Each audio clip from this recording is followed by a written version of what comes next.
Hello, this is Lesson 3. In this lesson, we will discuss about battery optimization techniques while developing an application in Android. By the end of this lesson, you'll be able to describe battery optimization by understanding the techniques to enhance battery life while using the app. In this screen, we will discuss some of the best practices in developing network applications that will optimize battery drain. Wireless radio is one of the significant components that consume device power when a networking application is running. If you are aware of the patterns of how wireless radio consumes battery, you can design an efficient application. Wireless radio, such as a 3G radio, typically operates in 3 states. It will be in the high power state during data transfer. It consumes significant battery power during this time. After data transfer, if there is no more network activity, the radio transitions to the low power state. However, there is a tail time of a few seconds during this transition. From the low power states, it transitions to the standby state after a few seconds of inactivity. Wireless radio consumes the least battery power in the standby mode. There will be a startup latency to transition to full power mode to begin data transfer activity. This latency may impact the user experience. We must notice that it takes a few seconds of tailing time for wireless radio to reach standby mode from high power mode. If our application fires network activity spanning a few seconds very often, then there is a possibility that the radio will not switch to the standby mode for a considerable amount of time, consuming the device battery power. Prefetching sufficient data is a way of reducing frequent downloading of small amounts of data whenever possible. This means we download all the data that our application is likely to need over some time with one network activated. By doing so, we are avoiding frequent radio activations, and wireless radio can be in the standby state for a longer duration. This will also improve user experience, as the user will be downloading data ahead of time, and there is no latency in radio activations. But it is tricky to come up with how much data we should prefetch before it is consumed by the application. If we prefetch all the data in one go, we may end up introducing a lag at the application startup, and the application may close before all the data is used. The bandwidth consumed in downloading the data will get wasted. As a trade-off, we should optimize the application so as to download enough data such that the subsequent download will be required in the next 2 to 3 minutes. When we implement a music or video player, we need not download the entire album, all songs, or the entire video in one burst. Instead, we should download audio or video progressively that is sufficient for 2 to 3 minutes of playback. We can initiate the next download for a few seconds ahead of time before the previously downloaded data is consumed. When we implement a newsreader application, instead of downloading all news articles of all sections, we can typically download headlines of those sections chosen by the user. News sites provide XML feeds that typically contain headlines and a snippet of description for those headlines. We can download the XML feed and present the list of articles along with short descriptions to the user. Users can click an article to get the complete news. This saves bandwidth, as we do not download the news articles that the user may not be interested in. If we are to implement a chat application, and our application has to periodically ping to the web server to indicate it is active, we can bundle sending messages, checking for new messages, along with our periodic ping operation. This way, we do not activate the radio for multiple messages. In case of a news reading application, we should create some analytics about articles that the user is interested in and get the updates only for those news items. In this case, we can bundle our regular news updates operation with asynchronous request when the user selects an article to read. The Android DDMS Dalvik Debug Monitor Server includes a detailed network usage tab that makes it possible to track when our application is making network request. Using this tool, we can monitor how and when our app transfers data, and we can optimize the underlying code appropriately. We should also ensure to check the battery status and vary the frequency of data updates if the battery is low. Reducing the number of network connections will help conserve battery. Also, reusing the HTTP connection will help reduce the underlying TCP handshake round trips to the server, thereby optimizing the wireless radio on time. For example, use the same HTTP connection to get all required news articles or updates from the server instead of multiple new connections. Now we will discuss some key steps to minimize the regular server updates to optimize the battery drain. If an application needs to check the updates available from the server, it has to activate the wireless radio, create a new connection, and perform the check. If the user is idle, it unnecessarily causes battery drain. However, if there was a way to understand device state, network connectivity, and user behavior, we can optimize the periodic update checks. Using Google Cloud Messaging, GCM, the server can notify the app instance whenever there is new data available for download, rather than the app polling the server periodically. Any other applications which require periodic updates from a remote server can be made to use Google Cloud Messaging. In this manner, Android keeps a single GCM connection to get updates and notify the application if there is an update. This reduces unnecessary connections to check for periodic updates, and we create a new connection only when the update is available. GCM provides server components to integrate notification framework for our server. When polling is required, one way to optimize is to set the frequency to as low as possible without adversely affecting the user experience. For example, set the news application refresh rate to 1 hour, or provide a preference screen where the user can set the refresh duration, allowing the user to make the best balance between battery usage and data updates. When scheduling updates, another trick is to use inexact repeating alarms. If several alarms are set to go off around the same time, Android will phase shift the alarm firing time of several applications, such that all such applications will receive the alarm at the same time. By this way, all applications can perform network updates with a single activation of wireless radio. Another way to reduce update frequency is to monitor the app usage and dynamically reduce the update frequency. If the app was not used since the last update, we can progressively reduce the frequency. This method is called the exponential backoff method. If the app is used, we can reset the frequency to the default rate. Another technique to avoid downloading duplicate files, our application can cache these files. For example, full-size images can be stored in a cached directory and need not be downloaded every time. HTTP URL connection provides cache expiry time, which is sent by the server. Application can check this time to avoid displaying stale data. Also, care must be taken to flush the cached data. We can enable HTTP response cache and specify how much data we want Android to store in the cache. With caching enabled, complete HTTP requests can be served from cache depending on the cache expiry time without creating a new connection. Cached responses validate the freshness with the server and avoid bandwidth cost associated with the download. Let us summarize the topics covered in this lesson. In this lesson, we described optimizing downloads in developing network applications that will optimize battery drain. We explained how to minimize regular server updates. This concludes the lesson on battery optimization. In the next lesson, we will provide insight into syncing with Cloud Server. Hello, and welcome to Lesson 4.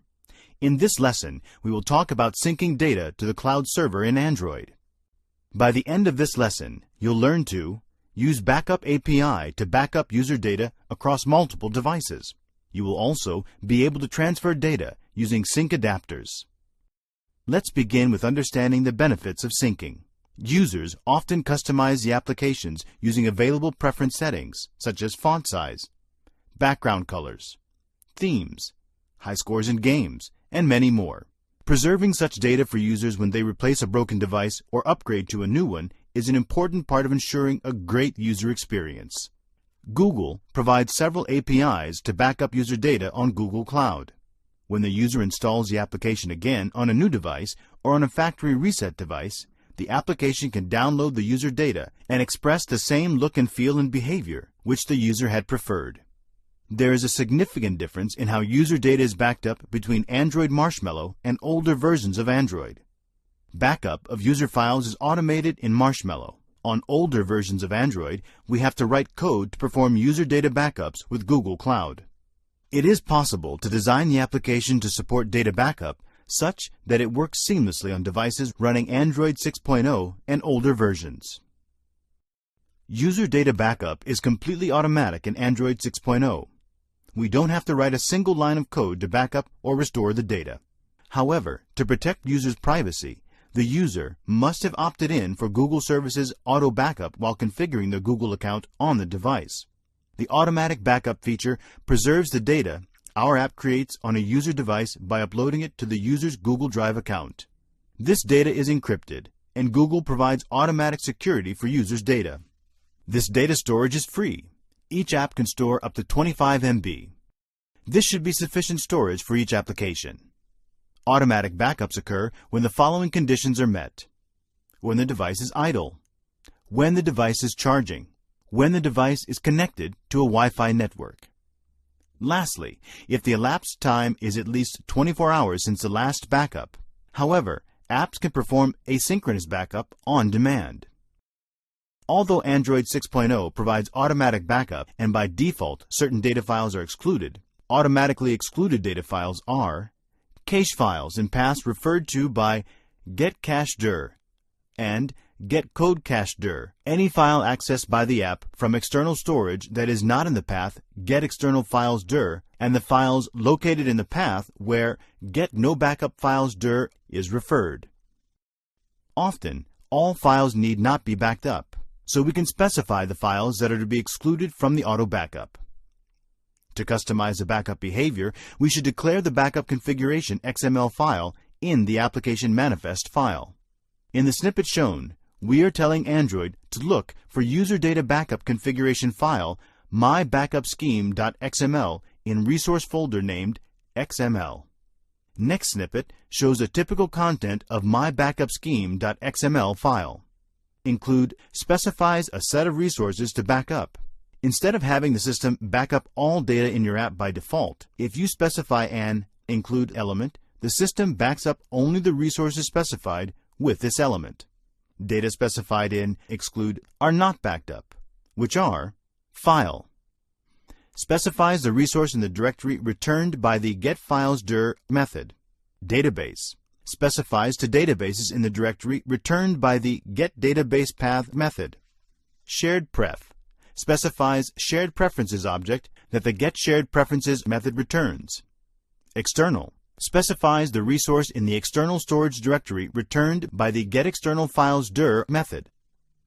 Root. Specifies the resource is in the app's root directory. Path.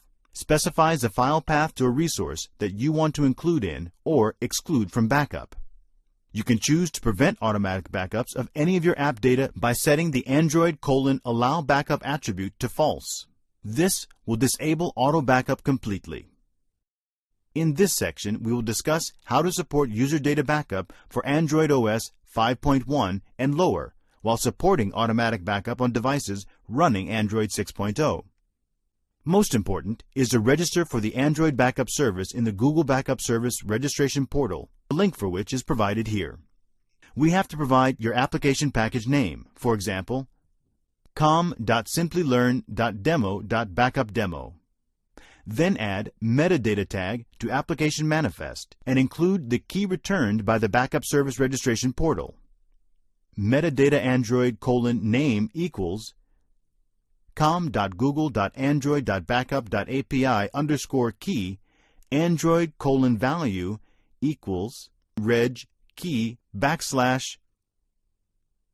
Note that this registration key holds good for backing up data belonging to this application only. Declare the name of Backup Agent class in the application manifest. This class is a subclass of Backup Agent Helper. Implement Backup Agent class. Add backup helpers in onCreate open bracket close bracket method. File Backup Helper and Shared Preference Backup Helper are specialized classes for backing up files and preferences data.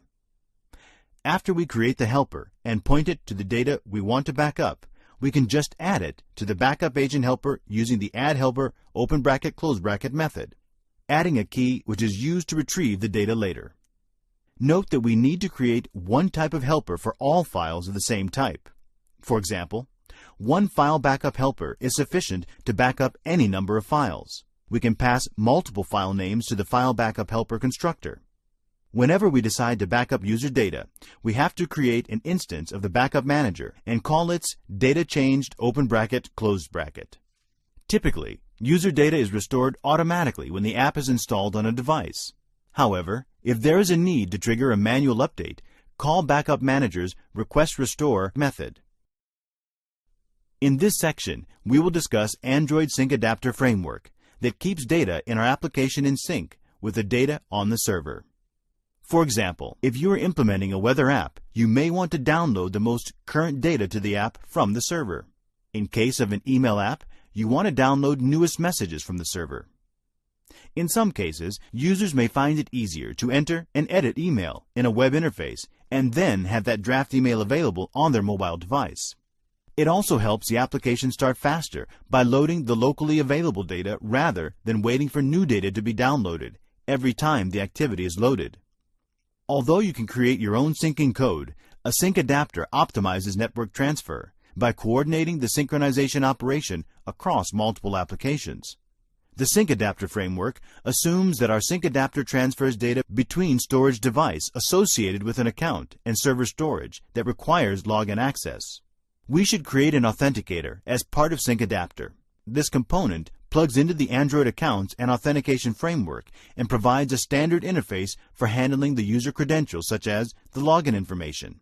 If we are to implement a weather application, in which case the user account authentication may not be required, we are expected to provide a stub authenticator.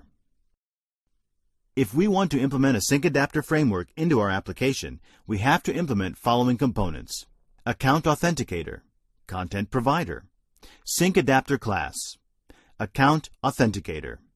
The sync adapter framework assumes that our sync adapter transfers data between device storage associated with an account and server storage that requires login access. Authenticator component plugs into the Android accounts and authentication framework and provides a standard interface for handling user credentials such as login information. Content provider. The sync adapter framework is designed to work with device data managed by the flexible and highly secure content provider framework. For this reason, the sync adapter framework expects that an app that uses the framework has already defined a content provider for its local data. Sync adapter component. The sync adapter component encapsulates the code for the task that transferred data between the device and a server. In the following sections, you will learn how to implement these components. In the previous section, we learned that the sync adapter requires an authenticator. Even if our server does not need the authentication, Sync Adapter Framework expects us to provide one. So we create a stub authenticator. To do this, create a subclass, that of Abstract Account Authenticator, and stub out the required methods, either by returning null or by throwing an exception. We will look at how to stub out authenticator methods in the demo application. The next step is to bind the authenticator to the framework. Create a bound service and instantiate the authenticator in the onCreate open bracket close bracket method. Return a special binder object that allows the framework to call your authenticator and pass the data between the authenticator and the framework from the onBind open bracket close bracket method. We will have to create an authenticator metadata XML file and provide account information that the sync adapter uses as shown below. Note that metadata includes a single greater than account -authenticator less than element. Account type. The sync adapter framework uses the account type as part of the sync adapter's internal identification. If server requires login, the account type along with a user account is sent to the server as part of the login credentials. Icon. It is a drawable resource of the icon. Small icon. It is a drawable resource of the small version of an icon. Either the image specified by icon or small icon is used, depending on the device screen size. Label. It is the localizable string that identifies the account type. Next step is to declare the service and the authenticator in the app manifest file as shown below. Name. Specifies the name of the service class. Intent filter sets up the filter that is triggered by the intent action, android.accounts.accountAuthenticator. When the filter android.accounts.accountAuthenticator is triggered, the system starts authenticator service, the bound service that wraps the authenticator. Metadata element declares XML file for the authenticator. In this demo, we will go through the code to understand how to implement a stub authenticator. A sync adapter depends on an account authenticator to provide a standard interface for handling user credentials on the device and the remote server. One must implement a dummy authenticator even if the app does not use accounts or login credentials on the server. If the authenticator is not available in the application, a runtime exception will be raised. For this demo, we will implement a stub authenticator. For this demo, we will only concentrate on the stub authenticator implementation. The subsequent demos cover other components. Open stubauthenticator.java file. The class stubAuthenticator extends Abstract Account Authenticator class. The next step is to provide dummy definition to abstract methods of Abstract Account Authenticator class. We could either return null or 0, or throw an exception. An easy way to find out all abstract methods and their definitions is to browse the Abstract Account Authenticator class itself. Right-click the Abstract Account Authenticator, scroll to Go To in the side menu. Choose Declaration. Scroll down till Abstract Method Definitions. It is easier to copy these abstract method declarations and paste them into the stub authenticator class in stubauthenticator.java. These methods are Edit Properties, Add Account, Confirm Credentials, Get Auth Token, Get Auth Token Label, Update Credentials, and Has Features. We have to ensure we haven't missed any abstract methods, otherwise we'll get compiler error. Open stubauthenticator.java. Edit Properties is expected to return a bundle. We will throw an unsupported operation exception. Add Account is also expected to return a bundle. We will return null. It does not matter as a null object is returned or an exception is thrown. Sync Adapter will just ignore these as we are not going to use any user accounts. Likewise, we will simply return null from Confirm Credentials, Get Auth Token Label, Update Credentials, and Has Features methods. The next step is to implement a service that the Sync Adapter uses to call Authenticator. Open authenticatorservice.java in the onCreate method. Instantiate the stub authenticator and store the reference in the member variable mAuthenticator. Next is the important method, onBind, where we have to return a special binder object from the stub authenticator by calling mAuthenticator.getBinder. Now that we have implemented stub authenticator and the service to instantiate the authenticator, we have to create an XML file with metadata about the authenticator.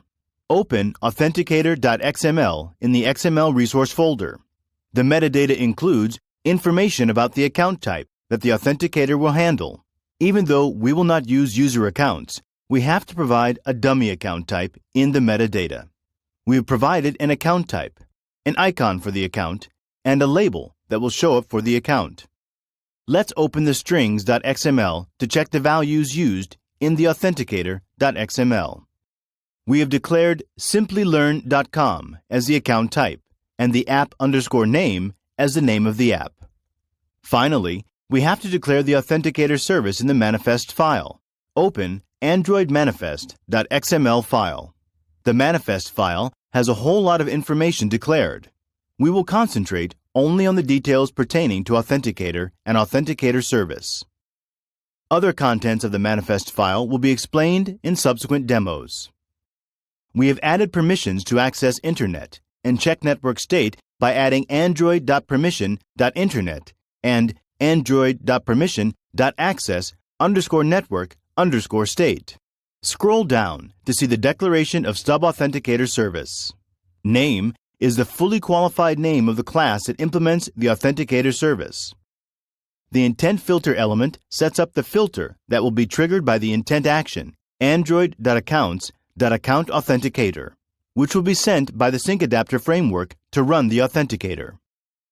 When this filter is triggered, the system starts the authenticator service. We have also declared the metadata element that links the metadata to the account authenticator. The Android::resource attribute links the authenticator.xml to the metadata. That completes the implementation of stub authenticator component. A Sync Adapter needs other components to work. We will understand how to implement other components in subsequent demos. After all components are implemented, we will run the project to see the sync adapter at work.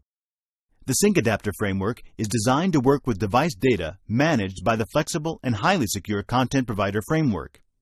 For this reason, the sync adapter framework expects an app that uses the framework has already defined a content provider for its local data. If our application is not required to store data in a content provider, sync adapter framework expects us to provide one. In this case, we can create a stub content provider. Note that if our application has a content provider, we don't need a stub version. The next step is to create a subclass of content provider. Stub out methods by returning null or 0. Declare the content provider in the application manifest file as shown in below. Name. Name of the content provider stub class. Authorities. An URI authority that identifies the stub content provider. Exported. Determines whether our apps can access the content provided. Syncable. Sets a flag that indicates that the provider is syncable. In this demo, we will go through the code to understand how to implement a stub content provider. A sync adapter is designed to work with a content provider framework to access device data. Hence, the sync adapter framework expects the content provider interface to access local data to be in the application.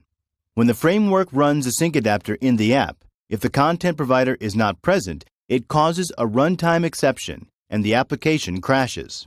It is also recommended that the local data be stored in a content provider. However, if one decides not to use a content provider to protect data, a dummy or stub content provider should be implemented. This demo is an extension of the Stub Authenticator demo. We will review the code pertaining to stub content provider implementation. For this demo, we will only concentrate on the stub content provider implementation. The subsequent demos cover other components. Let's open stubcontentprovider.java. The stub content provider class extends content provider. Just like we implemented a stub authenticator class, we have to provide dummy definitions for abstract methods declared in the content provider class. This is done by either returning 0 or null, or throwing an unsupported operation exception. Right-click the content provider, scroll to Go To in the side menu, and choose Declaration.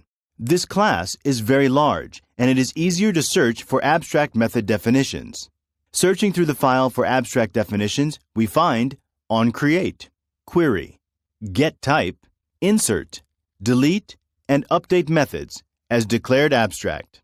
In fact, these are the methods that one must define to implement a content provider. Copy the declaration of abstract methods into our stubcontentprovider.java file. This way, it is easier to maintain the input parameters. onCreate must return true. Other methods, getType, Query, and Insert, which are expected to return an object, are stubbed out by returning null. Delete and Update methods, which are expected to return an integer, return 0. The next step is to declare the content provider in the manifest file. Open Android manifest.xml. Scroll down to see the declaration of the provider element. Name attribute specifies the fully qualified name of the class that implements the content provider. Next, attribute authorities specifies the authority that identifies the content provider. As a convention, the value of this attribute is the application's package name appended with .provider. We can open strings.xml and check the authority string. Go back to the manifest file. Exported attribute is set to false, as we do not intend to export the content provider outside the application. The stub content provider is internal, only for the sync adapter framework. Syncable attribute is set to true. This flag enables the sync adapter framework to make data transfers with the content provider. That completes the implementation of stub content provider component. A sync adapter needs other components to work. We will understand how to implement other components in subsequent demos. After all components are implemented, we will run the project to see the sync adapter at work. The sync adapter component in our app encapsulates the code that syncs the data between our device and the server. Based on the scheduling and triggers we provide in our app, the Sync Adapter framework runs the code in the Sync Adapter component. Following steps are involved in adding a Sync Adapter component in our application. To create a Sync Adapter class, create a subclass of Abstract Threaded Sync Adapter that wraps our data transfer code in an interface compatible with the Sync Adapter framework. Next is to create a bound service. Sync Adapter framework runs our data transfer code via the service. Next step is to create Sync Adapter XML metadata file, which is nothing but a file containing information about our Sync Adapter. The framework reads this file to find out how to load and schedule our data transfer. Finally, declare our Sync Adapter and bound service in the manifest file. In the next section, we will see details of each of these tasks. First step in implementing a Sync Adapter is to create a Sync Adapter class that interfaces with Sync Adapter framework. Following are steps in implementing a Sync Adapter class. Create a subclass of Abstract Threaded Sync Adapter. We need to perform any initialization in the constructor. For example, if our application interacts with a content provider, we need to create a content resolver in the constructor. The Sync Adapter component does not automatically do the data transfer. Instead, it encapsulates our data transfer code so that the Sync Adapter framework can run the data transfer in the background. When the framework is ready to sync our application's data, it invokes your implementation of the method onPerformSync. These are the input parameters to the onPerformSync. Account, an account object associated with the event that triggered the Sync Adapter. If our server doesn't use accounts, we don't need to use the information in this object. Extras. This is a bundle containing flags that trigger the sync operation. Authority. The authority of a content provider in the system. Our app should have access to this provider. Provider. A content provider client for the content provider pointed to by the authority argument. If we are not using a content provider, we have to ignore it. Sync result is the object that we use to send information to the Sync Adapter framework. Though Sync Adapter takes care of our network connections and calling our Sync Adapter code to sync data with our server, you have to provide implementation for the following inside onPerformSync. Connecting to our server. If you are downloading some data, you have to provide the code that requests the data from the server, downloads it, and stores it in some place in our app. Similarly, if you want to upload data, you have to read it from a file or database or a content provider and create update request and update the data. You also have to handle network errors during data transfer. The Sync Adapter does not automate checking if the data is new on the server. You have to implement methods to determine if the data on the server is newer than the data on the device. Similarly, you have to implement what data to upload. Clean up network connections and flush any temporary files created during sync. The next step is to provide Android system access to our Sync Adapter code we just created. Create a bound service that passes an Android binder object from the Sync Adapter component to the framework.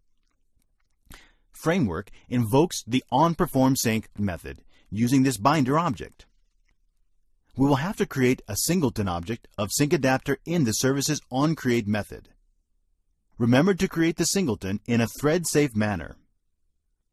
Return the special lbinder object from onBind method. Sync Adapter framework uses this binder object to invoke the onPerformSync method. To plug our Sync Adapter component into the framework, we need to provide the framework with metadata that describes the component and provides additional flags. The metadata tells Android that the Sync Adapter syncs data owned by the authority using the account type. It also specifies the account type we have created for our Sync Adapter and declares a content provider authority associated with our app. Store this metadata in a special XML file stored in the \res\xml/ directory in our app project. It contains a single XML element sync-adapter. Let's now look at each fields on the metadata XML file, as you can see in the code snippet. Content authority. It is the URI authority for our content provider. If we have created a stub content provider, we have to use the value that was specified for the attribute authorities. If we are syncing data from a content provider to a server, we have to use its authority's URI. Account type. It is nothing but the account type required by the Sync Adapter framework. This value must be the same as the account type value we provided when we created the authenticator metadata file. Following are the additional flags that can be set in the metadata file. User visible controls the Sync Adapter account information, that is, whether it is visible in the account section of system settings. By default, this is true. We can set this to false if we don't want the Sync Adapter account to be visible in the account section of system settings. Support uploading, we can set this to true if we are uploading data from device to server. Allow parallel syncs. It specifies if we support multiple account syncs simultaneously. Is always syncable. Setting this to true means a framework can run our sync operation anytime. If we want to programmatically control the sync, then we have to set this flag to false and call request sync to run the Sync Adapter. Declare Sync Adapter in manifest. We add all the necessary information in the app's manifest file which are required to run the Sync Adapter. The information includes adding appropriate permissions, declaring service element, and Sync Adapter metadata information. The application needs permission to the Internet to download or upload data from the device to the server. Read sync or settings enables the app to query for sync settings, such as get is syncable. Similarly, write sync or settings allows the app to modify Sync Adapter settings. Authenticate accounts enables Sync Adapter to use account information to perform authentication. Declare the service information, which includes the name of the class that implements the service and other related flags. Please note that we have added some special flags to the service declaration.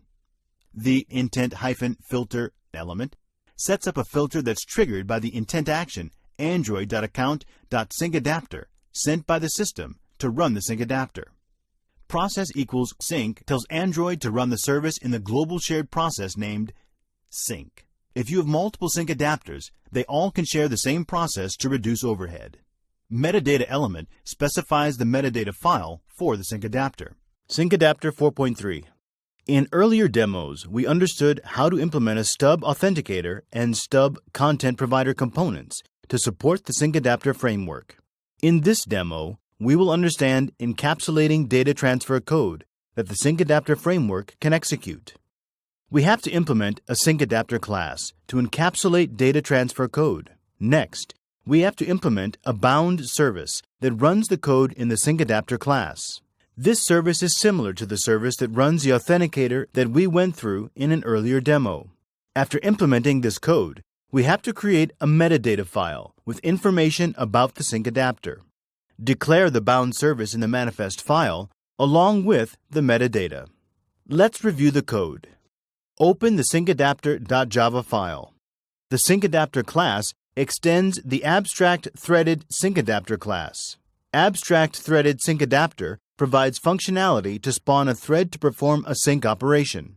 This class also ensures that when a sync operation is in progress, a new sync is not initiated. We have to implement constructors for the Sync Adapter class.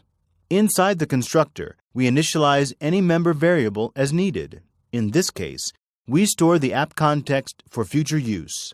Also, call the superclass constructor so that the abstract threaded Sync Adapter initializes its member variables. As we learned earlier, the Sync Adapter framework does not automatically perform the data transfer, but provides a framework to encapsulate the data transfer code.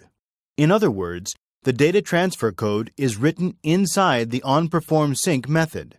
When the Sync Adapter framework is ready, it calls onPerformSync on the background thread to perform actual data transfer.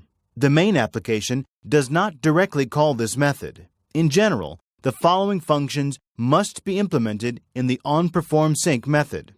The code to establish connection to the server, in case the Sync Adapter downloads the data. The code to download the data from the server, in case the Sync Adapter uploads the data.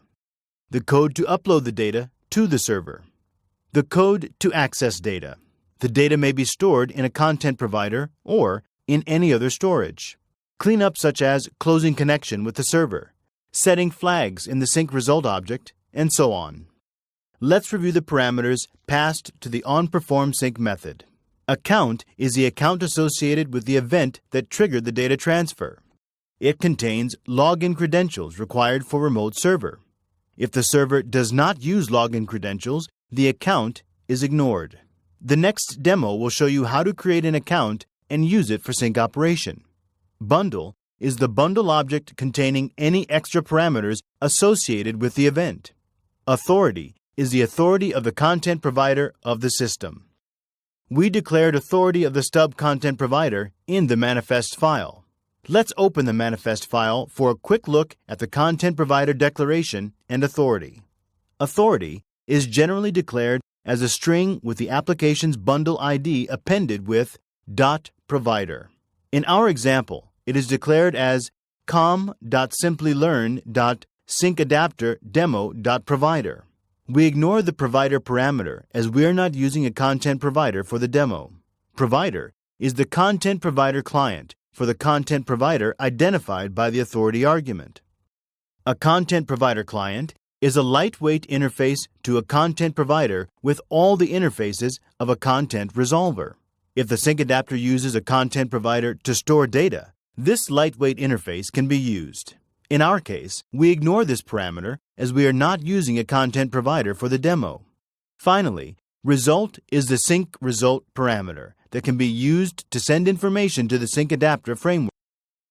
In the current demo, we use http://lorempixel.com website to download an image. As we saw in the earlier demos, this website provides a simple way to send a network request and receive a response image. We specify the size of the image required following the URL. Next, we scroll down in the same file. We call downloadImage method and pass the URL along with the size of the image, which is 640 pixel in width and 480 pixels in height. The downloadImage method creates a HTTP URL connection object with the URL passed. Set timeout parameters. You can recall that we learnt the parameters of the HTTP URL connection object in earlier demos. Then, call the connect method. The connect method returns after either timeout or with a network response. The input stream for the image is obtained from the URL connection object. Using the bitmap factory class, the input stream is converted to the bitmap object.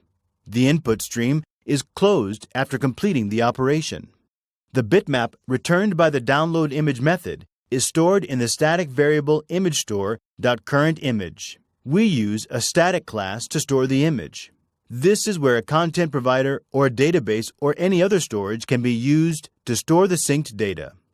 We create an intent with the action imagestore.refresh and send broadcast using the application context that was stored in the constructor. We have implemented the broadcast receiver in the main activity that receives this intent and sets the newly downloaded bitmap into the image view on the main activity. That completes the implementation of Sync Adapter. Open the syncservice.java file. The next step is to implement a bound service to run the Sync Adapter code. This is similar to the service that binds the stub content provider that we learned in an earlier demo. The bound service provides the interface to the Sync Adapter framework to run the data transfer code. The Sync Service class extends the service class which provides all the functions for the service to run in the background. In the onCreate method of the service, instantiate the Sync Adapter. This ensures that the Sync Adapter instance is created when the service starts. Note that we instantiate the Sync Adapter instance in a thread-safe way using the synchronized method and making sure that only one instance of the Sync Adapter is created. In the onBind method, return the special binder object obtained by calling the Sync Adapter's getSyncAdapterBinder method. This completes the implementation of the bound service. Next, to plug the Sync Adapter component to the framework, we have to metadata with information about the component. Open the syncadapter.xml file. Content authority is the URI authority of the content provider. This is the same string that is declared as the authority for the content provider in the manifest file. Account type is declared as simplylearn.com. This is the same account type that the stub authenticator uses. We will add this account type to the Android system in the next demo. User Visible is set to True. The account associated with the sync adapter is shown in the Android Accounts page. Supports uploading is set to False, as we only download in the sync operation. It must be set to True if the sync operation uploads data to cloud. Allow Parallel Syncs is set to False, as we allow only sync operations for one user account in the demo. This can be set to True if multiple sync operations associated with different user accounts are performed simultaneously. Is Always Syncable is set to True to indicate the framework that the sync adapter can be run anytime when requested. This flag can be set to False if the sync operation is programmatically controlled. The next step is to declare permissions and sync service in the Android manifest file. Open the Android manifest.xml file. Android.permission.read_sync_settings allows the application to read sync adapter settings such as get is syncable. Android.permission.write_sync_settings allows the application to modify the sync adapter settings. If the sync adapter should execute periodically, this permission is required. However, if the sync happens via a user event by calling request sync, the write_sync_settings permission is not required. Scroll down to review the declaration of the sync service. Android:name indicates the fully qualified name of the class that implements the sync service. The exported attribute is set to True. This allows the processes other than the application itself to access the service. The Android system sends the intent action Android.content.syncAdapter to trigger the sync adapter. We have declared this action in the intent filter, thus triggering the bound service. Metadata provides the name of the XML that contains the metadata about the sync adapter. The attribute Android:name is set to Android.content.syncAdapter. This tells the system that the metadata is for the sync adapter. Thus, we have implemented major components of the sync adapter. In the next demo, we will create an account that is used by the sync adapter and put the sync adapter in action. As we discussed earlier, the sync adapter framework requires each sync adapter to have an account type. Even if we don't need to authenticate on the server, we have to provide a stub authenticator. One small task that is pending is to instantiate the account that you created earlier as part of creating an authenticator for sync adapter and add it to the Android system. We can view the account information in the Accounts section of the System Settings app as shown in the snapshot. A good place to perform this action is in the earlier demos. While adding an authenticator in sync adapter, we used a user account to perform a sync operation. We must ensure that the account exists in the handheld device.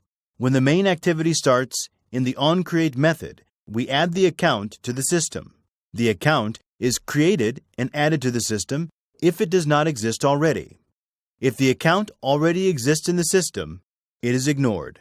Let's review the code. Open mainActivity.java. The createAccount method is called in the onCreate lifecycle method. We also enable automatic syncing for the account. This can be programmatically controlled. Automatic syncing can also be controlled from System Settings for the account. Scroll down to review the createAccount method. We create an instance of the account with name dummy and account type Simplilearn.com. Obtain the Account Manager service by calling getSystemService and passing context.account_service. Account Service Managers add account explicitly, adds the account to the Android system if the account does not exist, and returns true. If the account is newly added, we set periodic sync flag to true with 10 seconds periodicity. This is done for demo purpose. The periodic sync can be set based on the application requirement. If the account already exists, it returns false. This ensures that the account exists in the system before the sync adapter tries to use it. Let's open the Android emulator. Open Settings app, scroll down, and select Accounts. There are no accounts other than Google. Let's execute the project. When the app is loaded, open the Settings app and select Accounts. The Sync Adapter demo account has been created. Select the account. It shows the last sync time along with an option to turn off sync. In the next demo, we will complete the Sync Adapter application.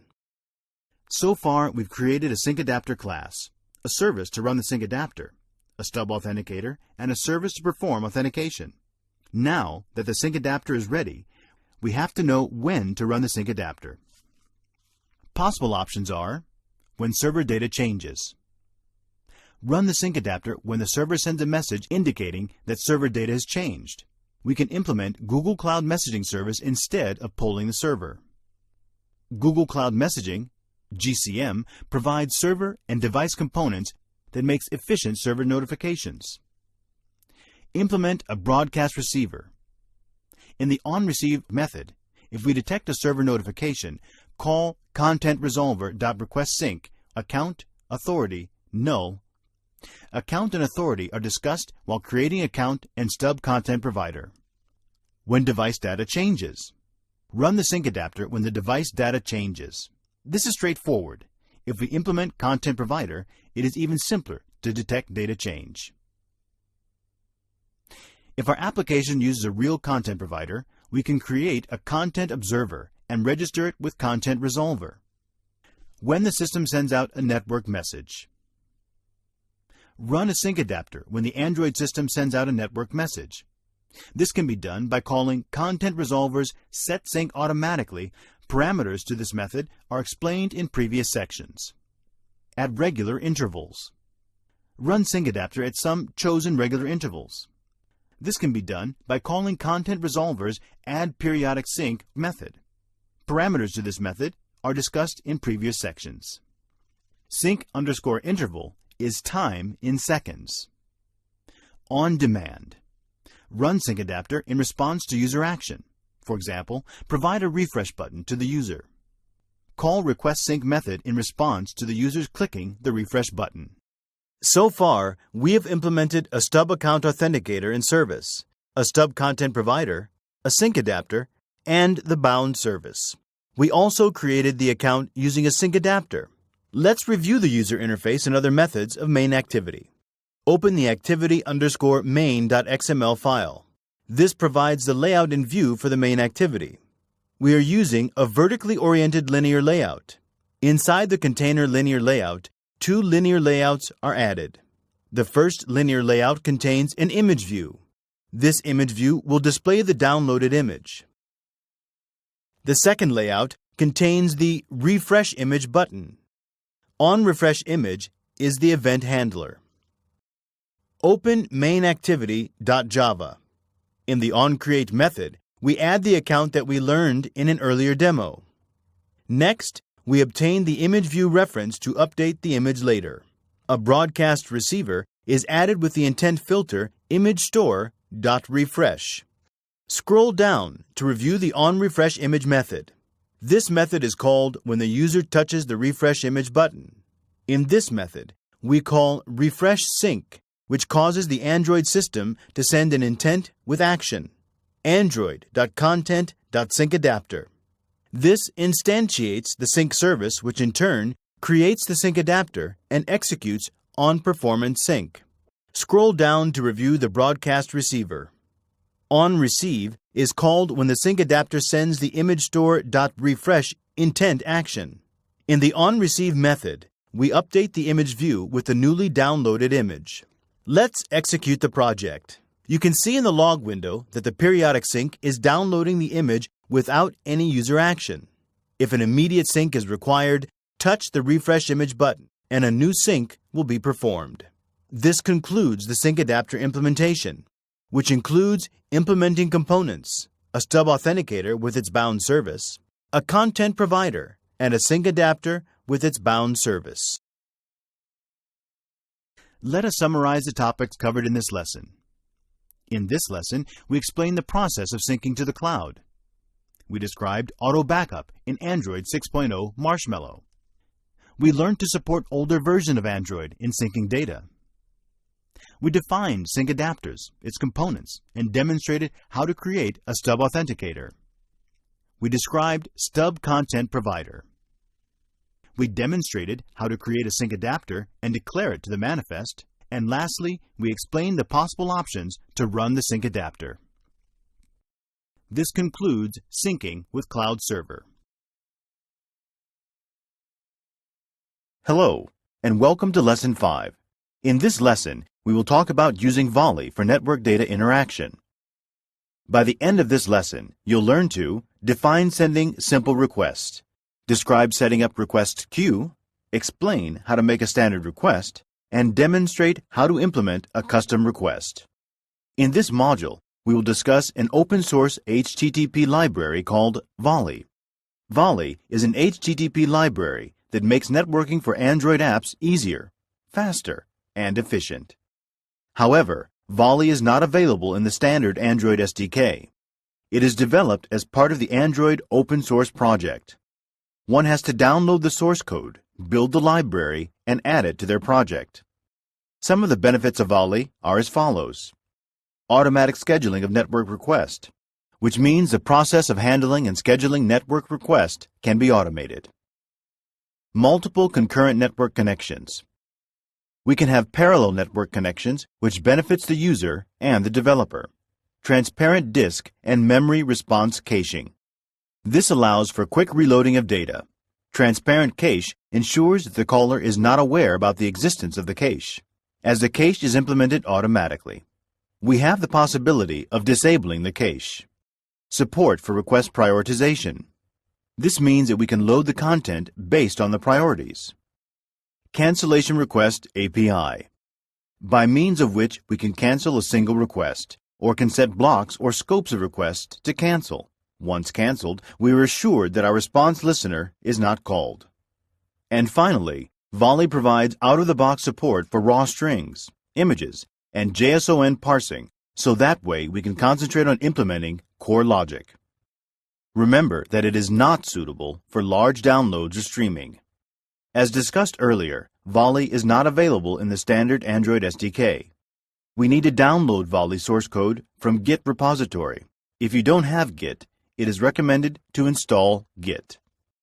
After downloading, import into the Android Studio as a new Gradle module. Add the compile time dependency to build.gradle file inside the Volley folder. This is required if we are building Volley using API 23 SDK. In API 23, Google removed support for Apache HTTP library. However, an alternate is not yet available, so we have to use the legacy Apache HTTP dependency. Add Volley module dependency to the application. Let me show you quickly how to build the library and add to the application. The first step is to clone the Git repository to our machine. Navigate to Android Studio, select File, then select New Module and click on Import Gradle Project. Let's navigate to the folder where we downloaded Volley source code. Select and then click Finish. Note that Volley has been added to our project as a module. An important step is to modify the Gradle build file inside the Volley module. So let's open build.gradle and add the use library line.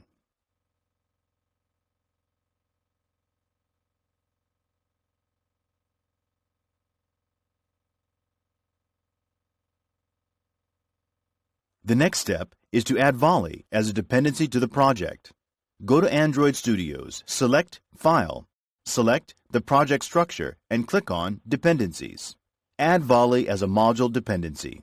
This tells the compiler that our app depends on the Volley library. That's it. Now we can use Volley HTTP library in our application. We will now see how to use the Volley library. At the high level, we need to create a request queue and pass request to it. Volley's request queue manages worker threads for running the network operations, reading from and writing to the cache, and parsing responses. The response listeners are registered at the time of creation of the request. Volley comes with standard request types like string request, image request, JSON request, and a few more. This means that we don't have to parse the input stream to extract the information from HTTP response.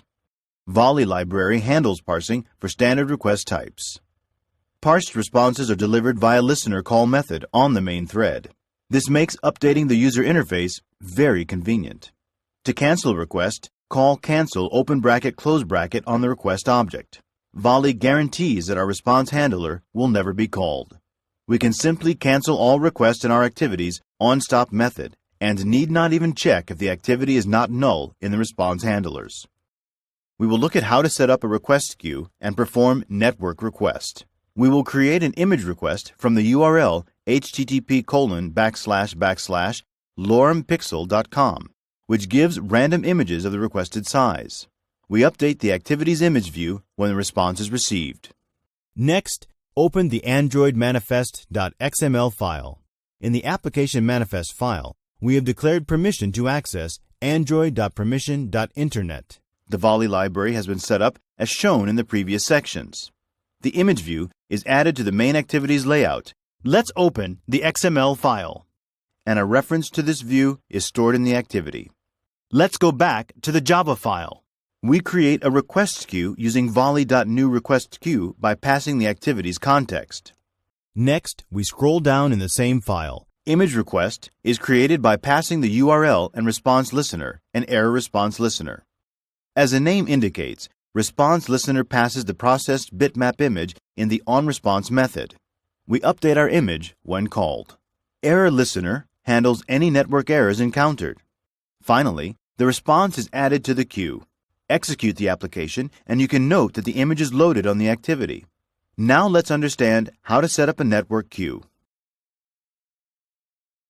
In the previous section, we learned the convenience of using Volley request.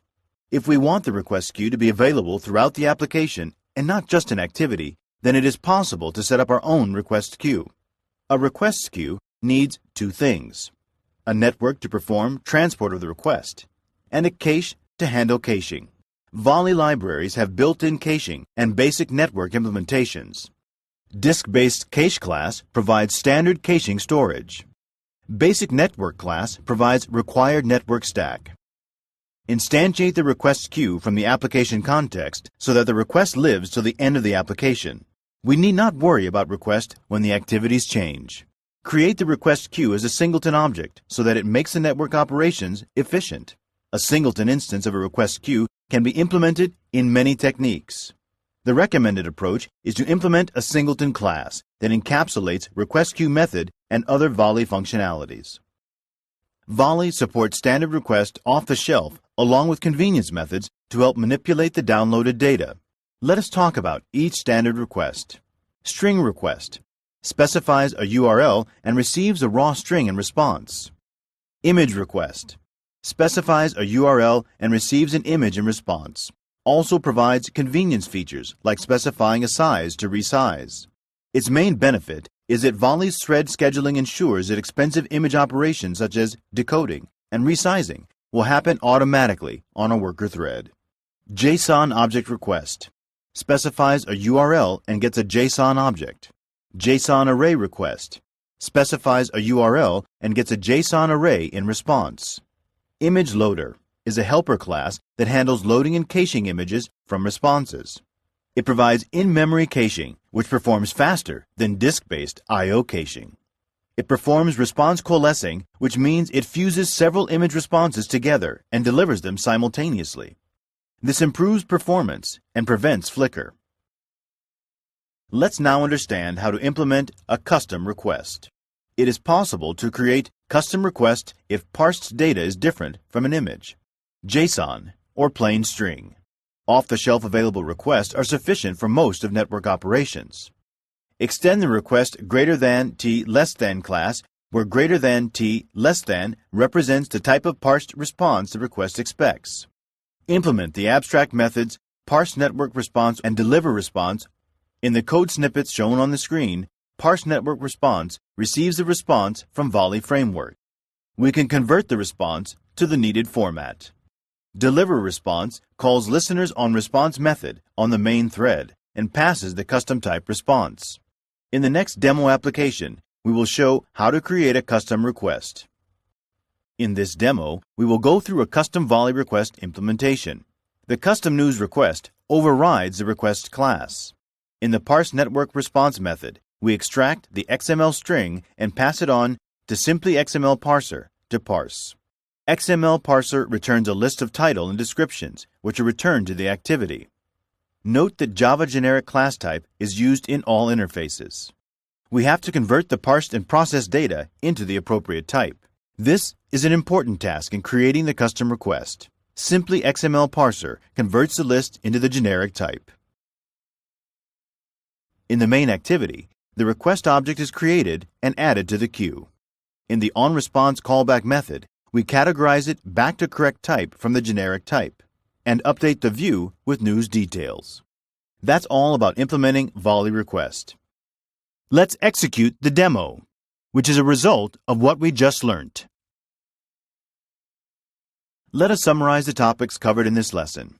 In this lesson, we defined the open-source HTTP library called Volley. We demonstrated to set up Volley library into the Android SDK Studio. We described using Volley. We explained the process of setting up a network queue. We defined standard request. We demonstrated implementing a custom request. This concludes the lesson on using Volley for network data interaction.